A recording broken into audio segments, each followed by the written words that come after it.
और क्या लेवल रह सकता है उस पर डिपेंड करता है हमारा सेफ स्कोर। अगर टेक्नीशियन ग्रेड 1 में आपको एक सीट पट्टी करनी है तो आप 75 प्लस। मैं इसमें ना आगे की ओर जाना चाहूंगा, पीछे की ओर नहीं। रेलवे टेक्नीशियन के फॉर्म भरने की खिड़की दोबारा से खुल चुकी है। 1 अक्टूबर से लेकर 16 अक्टूबर तक फॉर्म भरे जाएंगे। उसके बाद फॉर्म में करेक्शन की डेट भी आ चुकी है। लेकिन बहुत सारे बच्चों के मन में ये सवाल आ रहा है कि अगर दोबारा से फॉर्म भरे जाएंगे तो इसकी एग्जाम डेट क्या होगी। मतलब पहले इन्होंने क्या बोला था कि अक्टूबर से दिसंबर के बीच में एग्जाम होगा। अब एग्जाम डेट पे क्या फर्क आएगा। ये जो नए बच्चे जो फॉर्म भरने वाले, क्या इनको समय मिलेगा अपनी तैयारी करने के लिए। इन सब बातों पर चर्चा करेंगे। साथ साथ मैं आपको यह भी बताने वाला हूं कि चाहे नए बच्चे हो या पुराने वाले बच्चे हो, आपके जो कट ऑफ होगा, सेफ स्कोर होगा, उस पर क्या फर्क पड़ेगा। टेक्नीशियन ग्रेड 1 वाले बच्चे, उनके लिए सेफ स्कोर क्या होने वाला है, और टेक्नीशियन ग्रेड 3 वाले बच्चे, उनके लिए सेफ स्कोर क्या होगा। हालांकि नए बच्चे सिर्फ टेक्नीशियन ग्रेड 3 में आ रहे हैं, लेकिन उन नए बच्चे के आ जाने की वजह से आपके सेफ स्कोर पे फर्क डेफिनेटली पड़ेगा। बहुत सारी बातों पर डिस्कस करेंगे। पूरा वीडियो देखिए, A to Z में आपको पूरी जानकारी देने वाला हूं, वो भी सबूत के साथ। हवा में बातें नहीं होगी, एकदम सबूत के साथ बातें होगी कि कब होगा एग्जाम और क्या रह सकता है सेफ स्कोर। सबसे पहले तो आप ये बात समझो कि अगर हम लोग बात करते हैं कि क्या रहेगा सेफ स्कोर, अब बात यहां देखो टेक्नीशियन ग्रेड 3 की हो रही है, साथ साथ टेक्नीशियन ग्रेड 1 की बात हो रही है। अगर आपको यह लग रहा है कि इन दोनों का एग्जाम अलग अलग होगा, नहीं, क्योंकि दोनों का सीएन नंबर सेम था। और जब सीएन नंबर सेम होता है तो ध्यान रखना एग्जाम हमारे सेम होते हैं। तो जब भी कभी इनके एग्जाम होगा वो हमारे सेम डेट में दिया जाएगा कि मान लेते हैं कि 15 दिसंबर से 30 दिसंबर के बीच एग्जाम होना है, तो इनका जो एग्जाम डेट रहेगा वो ऑलमोस्ट सेम रहेगा, किसी तरह का कोई फर्क नहीं आएगा। बच्चों अगर मैं सेफ स्कोर की बात करता हूं तो सेफ स्कोर से पहले आप ये बात समझो कि जो भी हमारे बच्चे हैं वो कितना स्कोर कर रहे हैं, चाहे वो हमारे टेक्नीशियन ग्रेड 3 वाले बच्चे हो या फिर टेक्नीशियन ग्रेड 1 वाले बच्चे हो, वो कितना स्कोर कर रहे हैं और क्या लेवल रह सकता है उस पर डिपेंड करता है हमारा सेफ स्कोर। बच्चों अगर मैं यहां सेफ स्कोर की बात करूं तो उससे पहले मैं आपको एक सबूत दिखाना चाहता हूं। आपको पता है पाठशाला की टीम डेटा बनाने में बहुत माहिर है। आपको मैं बता दूं पिछली बार का जो कट ऑफ था उस कट ऑफ का प्रॉपर डेटा हम लोगों ने एनालिसिस किया हुआ है। आप देखिए आपकी कोई भी ट्रेड हो, आईटीआई की कोई भी ट्रेड हो, चाहे वो मैकेनिकल की हो, इसके अलावा इलेक्ट्रिकल की हो, मैकेनिकल में बहुत सारी ट्रेडें आती है, हर एक का हमने कट ऑफ का ऑलरेडी पूरी सीट बना रखी है। आप देख पा रही है, ये देखिए यूआर हो गया, एससी हो गया, एसटी हो गया, ओबीसी हो गया। आप देखिए यूआर की कट ऑफ 43, 45, ये सब हमारी कह सकते हो कि कट ऑफ है पिछली बार की। ध्यान समझो, तो इसी कट ऑफ को ध्यान में रखते हुए यहां पर मैं आपको बताने वाला हूं कि टेक्नीशियन ग्रेड 3 का कट ऑफ क्या जाने वाला है। लेकिन हर जगह 45 नहीं है, कुछ ऐसे जोन भी थे जहां पर कट ऑफ हमारा 70 भी दिया है। आपको लगेगा 70 वाला कट ऑफ कहां, ये देखिए ना 75, 65, 62। लेकिन डिपेंड करता है कि जोन कौन सा है और उस जोन में कैसे स्टूडेंट है, हर एक चीज जो है कट ऑफ पर डिपेंड करती है। बहुत सारी बातें हैं, मैं एक एक करके बताने वाला हूं। तो सबसे पहले मैं आपको यह बता रहा हूं कि सेफ स्कोर क्या रह सकता है टेक्नीशियन ग्रेड 3 वाले बच्चों का। बच्चों आपको पता है कि टेक्नीशियन ग्रेड 3 में 25 क्वेश्चन मैथ के आने हैं, 25 क्वेश्चन रीजनिंग के आने, 10 क्वेश्चन जीके के आने और साइंस के 40 क्वेश्चन। मैं जो बच्चों से बातचीत कर रहा हूं, जो बच्चे मॉक टेस्ट पेपर दे रहे हैं, उनकी मैं बात बताता हूं कि वो इनमें से कितने कितने नंबर जो है स्कोर कर रहे हैं। अगर मैथ की बात करते हैं तो ज्यादातर बच्चे मैथ में 20 प्लस नंबर स्कोर कर ही ले रहे हैं। रीजनिंग की बात करते हैं तो रीजनिंग भी अगर कोई पढ़ने वाला स्टूडेंट है वो भी 20 प्लस कर रहा है। लेकिन चूंकि ये सब बच्चे ना इंजीनियरिंग बैकग्राउंड से आते हैं, आईटीआई वाले बच्चे हैं, इंटर वाले बच्चे हैं, तो इनका जीके उतना मजबूत नहीं होता। जीके में मात्र ये 5 प्लस के आसपास ही कर पाना, इससे ज्यादा नहीं। लेकिन साइंस बहुत इंपॉर्टेंट रोल प्ले करेगा। इंजीनियरिंग वाले बच्चों को बायोलॉजी नहीं आती, उनको थोड़ा केमिस्ट्री थोड़ा फिजिक्स तो आती है, लेकिन बायोलॉजी नहीं आती। जिनको बायोलॉजी आती है उनका फिजिक्स और केमिस्ट्री कमजोर रहता है। और साइंस हमेशा ना एक इंपॉर्टेंट रोल प्ले करने वाला है, क्योंकि 40 क्वेश्चन साइंस के आने। मैं आपको बता दूं बहुत सारे लोग इसमें 30 प्लस से ज्यादा कर ही नहीं पा रहे, और इवन मैं तो ये कहूंगा कि बहुत सारे लोग 25 प्लस के आसपास ही स्कोर कर रहे हैं। अगर आप इनको जरा जोड़ लीजिए, आप इनको जोड़िए, तो अगर जोड़ते हैं तो देखिए ये हमारा 70 और ये 30 और 30 40 70, यानी ये जो 70 प्लस है ना मेरे भाई, टेक्नीशियन ग्रेड 1 के लिए जो सेफ स्कोर होने वाला वो 70 प्लस होगा। बच्चों 70 प्लस, और खास बात पता क्या है, टेक्नीशियन ग्रेड 3 में बीटेड वाले बच्चे नहीं बैठते, और जब बीटेड वाले बच्चे नहीं बैठते ना तो साइंस में 25-30 से ज्यादा कोई कर ही नहीं पाता। अरे आप बीटेड वाले बच्चे होते ना तो ये जो कट ऑफ है ना ये 75 और 80 भी जा सकता था। मैं आपको बता दूं ये 70 प्लस इसीलिए रहेगा क्योंकि इसमें ना बीटेड वाले बच्चे नहीं रहते, बट ये मैक्सिमम कट ऑफ है। आपका जो कट ऑफ अलग अलग जोन में वेरी करेगा भाई, जोन अलग अलग है, उसमें नंबर ऑफ फॉर्म अलग अलग है, नंबर ऑफ फॉर्म के साथ साथ आपके बच्चों की संख्या अलग अलग है, तो यहां पर जो कट ऑफ वेरी करेगा ना वो 65 से 70 के बीच में वेरी करेगा। मेरे भाई अगर आप अपने मॉक टेस्ट पेपर में टेक्नीशियन ग्रेड थर्ड में इतने स्कोर करते हैं, मतलब 70 से ज्यादा करते हैं, तो आप स्टाम्प पेपर में लिए आपकी एक सीट एकदम पक्की होने वाली है। लेकिन 70 प्लस करिए, और करने के लिए कौन सा सबसे इंपॉर्टेंट रोल प्ले करने वाला है वो सब्जेक्ट भी आप देख लीजिए बच्चों। इसके अलावा मैं टेक्नीशियन ग्रेड 1 की बात करता हूं, तो इसमें सारे के सारे बीएससी वाले बच्चे हैं, बीटेक वाले बच्चे हैं, डिप्लोमा वाले बच्चे। इनका जो सब्जेक्ट होता है ना, पकड़ होता है, बहुत मजबूत होता है। मैथ वैथ आईटी तैयारी में भर भर के पढ़ते हैं। विश्वास मानिए ये सारे के सारे बच्चे मैथ में कम से कम जो है 17 प्लस स्कोर करेंगे, इससे कम वो करेंगे नहीं। बहुत खतरनाक बच्चे होते हैं।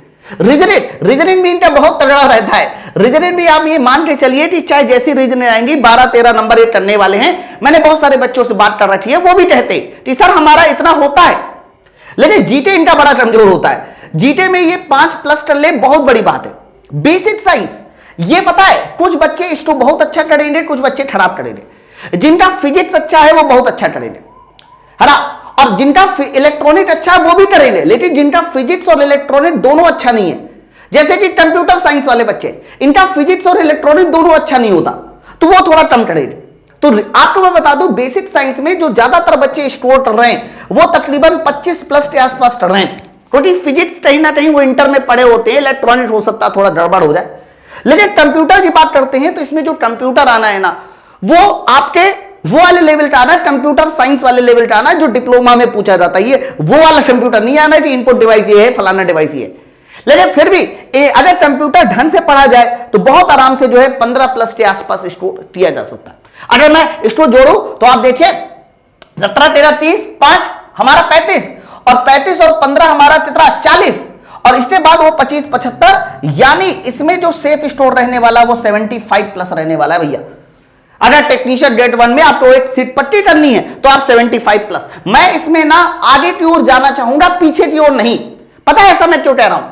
ऐसा इसलिए कह रहा हूं क्योंकि एक तो इसकी वैकेंसी बहुत कम, इसकी वैकेंसी ज्यादा है। तो आप अगर ये चाहते हैं कि टेक्नीशियन ग्रेड 1 में आपका स्कोर, आपकी एक सीट पट्टी हो जाए, तो मेरे भाई 75 से 80 इतना जरूर आपको स्कोर करना पड़ेगा। ये इसके लिए सेफ स्कोर होगा, जबकि इसमें कम जा सकता है क्योंकि इसमें नंबर ऑफ सीट ज्यादा है और इसमें बीटेक वाले बच्चे नहीं हैं। चलिए ये बात तो हो गई सेफ स्कोर की। अब हम लोग यहां पर बात करते हैं किसकी? सर हम लोग बात करते हैं एग्जाम किस मंथ में होगा। बच्चों एग्जाम जिस भी मंथ में हो, उससे पहले मैं आप लोगों को एक सबूत दिखाना चाह रहा हूं। अभी थोड़ी देर पहले रेलवे ने एक पेपर की कटिंग में साफ साफ बताया था, रेलवे के जो अधिकारी हैं, कि एएलपी और आरपीएफ इन दोनों का जो एग्जाम हो सकता है वो नवंबर और दिसंबर के बीच में होगा। हालांकि रेलवे जब बताता है नवंबर और दिसंबर तो उससे ज्यादा बढ़ सकता है, लेकिन उससे पीछे नहीं। तो आप ये मान के चलो कि अगर मैं यहां पर बात करता हूं कि एग्जाम किस मंथ में होगा, तो एग्जाम के लिए पहले आप इतना समझो कि वो जो नए वाले बच्चे हैं जो दोबारा से टेक्नीशियन का फॉर्म भरेंगे, टेक्नीशियन ग्रेड 3 का, उनके लिए भी तो थोड़ा समय चाहिए। आप बताओ, किसी भी तैयारी करने के लिए किसी भी स्टूडेंट को कम से कम 3 से 4 महीने चाहिए रहते हैं। ये रेलवे अच्छे से जानता है। नए वाले बच्चों को अगर 3 से 4 महीने देने हैं, और एक और चीज मैंने बताई कि एएलपी और आरपीएफ का जो एग्जाम है वो नवंबर से दिसंबर के बीच हो रहा। बच्चों एएलपी और आरपीएफ का एग्जाम छोटा एग्जाम नहीं है। आपको मैं बता दूं 10 से 12 दिन कम से कम एएलपी में रखेंगे, और आरपीएफ में भी कम से कम 15 दिन के आसपास चलेगा। यानी अगर आप इन दोनों एग्जामों को देख लीजिए तो 30 दिन मिला के ये दोनों एग्जाम चलने वाले हैं। मैं मानता हूं कि 15 नवंबर से शुरू हुआ, 15 दिसंबर खत्म हुआ, तुरंत हमारे टेक्नीशियन का एग्जाम बिल्कुल भी नहीं शुरू होगा। और रेलवे की खास बात ये रहती है, रेलवे कभी भी अपने 2 एग्जाम को एक साथ नहीं चलाता। आप बिल्कुल भी ऐसा नहीं कह सकते कि एएलपी का एग्जाम पैरेलल में चलेगा, पैरेलल में आरपीएफ चलेगा, कभी आज तक नहीं हो सकता। नहीं तो उसे पता है कि बहुत सारे बच्चे रेलवे और एएलपी और आरपीएफ के कॉमन बच्चे होंगे, तो उनका तो पेपर छूट जाएगा। तो आप ये मान के चलो कि ये आपका एग्जाम नवंबर और दिसंबर में कंप्लीट हो जाएगा।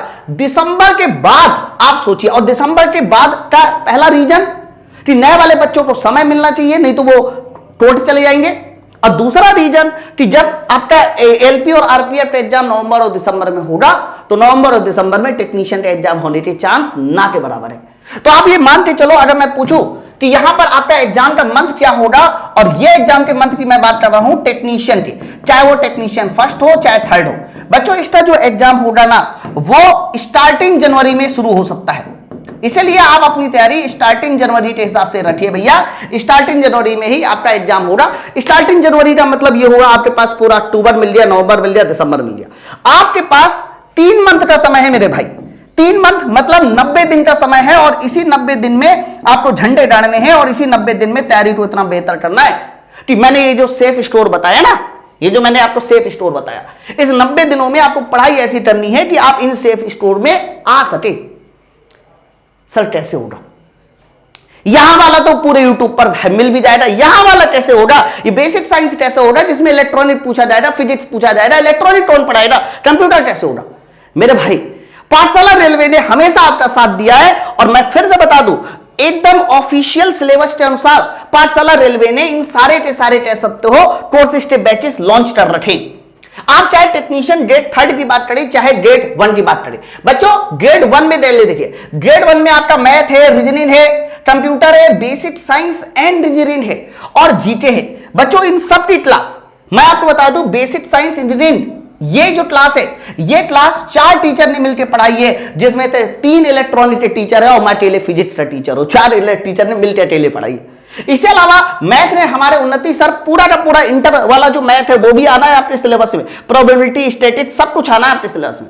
250 घंटे में पूरा मैथ खत्म किया है। रीजनिंग भी हमारे धुआंधार टीचर ने पढ़ाई है। ये सारा कुछ, और लास्ट में आप लोगों को इन सभी का एक्सपेक्टेड सेट भी मिलेगा। ये कंप्लीट बैच टेक्नीशियन ग्रेड 1 का कंप्लीट बैच, ये आपको माई पाठशाला एप्लीकेशन के फाउंडेशन बैच में मिल जाएगा। तो आप सब लोग माई पाठशाला एप्लीकेशन को डाउनलोड कर लो, क्योंकि दोबारा से फॉर्म भरे जा रहे हैं, इसलिए इस पर 75% का ऑफ है। मतलब ये बैच का जो दाम है वो बैच का दाम था 2200 रुपए कंप्लीट बैच का, लेकिन उसमें ना डिस्काउंट के साथ आप अपने बैच को जोड़ सकते हैं। बच्चों किसी भी तरह की दिक्कत आती है, इंक्वायरी है, तो आप 9696 इस नंबर पे फोन भी कर सकते हैं। माई पाठशाला एप्लीकेशन को डाउनलोड करना, ये सारे सब्जेक्ट की क्लास और ये सारे के सारे फीचर है। प्रीवियस ईयर पेपर भी मिलेगा आपको। प्रीवियस ईयर पेपर का मतलब जो बेसिक साइंस में प्रीवियस ईयर पेपर हुआ है वो मिलेगा। इसके अलावा class question PDF, bilingual content, lecture को डाउनलोड और पीडीएफ को भी डाउनलोड कर सकते हैं। सेम तरीके से हमारा जो फाउंडेशन बैच ग्रेड 3 का है उसमें आपको मैथ, रीजनिंग, कंप्यूटर है ना, बेसिक साइंस, इन सब की क्लास मिलेगी। यहां पर साइंस लिख लेना, साइंस का मतलब यहां जनरल साइंस है। ये सारी की सारी क्लास आपको मिलेगी। और मेरे भाई ये सारी की सारी क्लास के लिए आप माई पाठशाला एप्लीकेशन को डाउनलोड कर लेना इस नंबर पे। खास बात यह है कि इसमें स्पेशल आपको साइंस का मेरा लाइव बैच भी मिलेगा, जिसमें मैंने तकरीबन 200 घंटे के आसपास पूरा साइंस पढ़ाया है, और इसी 200 घंटे में पूरा फिजिक्स, पूरा केमिस्ट्री, पूरा हमारा बायोलॉजी है। अब बात समझे। और ये एक ऐसा बैच होगा जिससे साइंस में आपको पूरे 40 में से 40 नंबर दिला सकता है, और इसमें बेसिक साइंस आपके बढ़िया क्वेश्चन की तैयारी कर सकता है। तो ये दोनों बैच के लिए आपको एप्लीकेशन डाउनलोड करना है माई पाठशाला, और ये जो सामने नंबर दिया है इस नंबर पर फोन कर सकते हैं। आप मेरी बातों से कितना % संतुष्ट है नीचे मुझे कमेंट सेक्शन में जरूर बताइए। और बहुत जल्दी मैं आपको एक और वीडियो करूंगा जिसमें मैं आपको ये पूरा जो डेटा है ना, पिछली बार का जो कट ऑफ है, ये पूरे डेटा का भी एनालिसिस मैं बहुत जल्दी आपको देने वाला हूं, उसको भी आप जरूर देखिएगा। साथ साथ अपनी तैयारी को ऐसा मेंटेन कीजिए, दिन में 5-6 घंटे पढ़िए, ताकि हम लोग 90 दिनों में पूरे सिलेबस को कवर कर सके। क्योंकि रेलवे ना हर बार आपको मौका नहीं देगा, इस बार मौका दिया है, तो इस बार आप अपने सपने, अपने मां बाप के सपने को पूरा कर सकते हैं। चलिए फिर मिलते हैं हम लोग अपने नेक्स्ट वीडियो में, तब तक के लिए थैंक यू वेरी मच।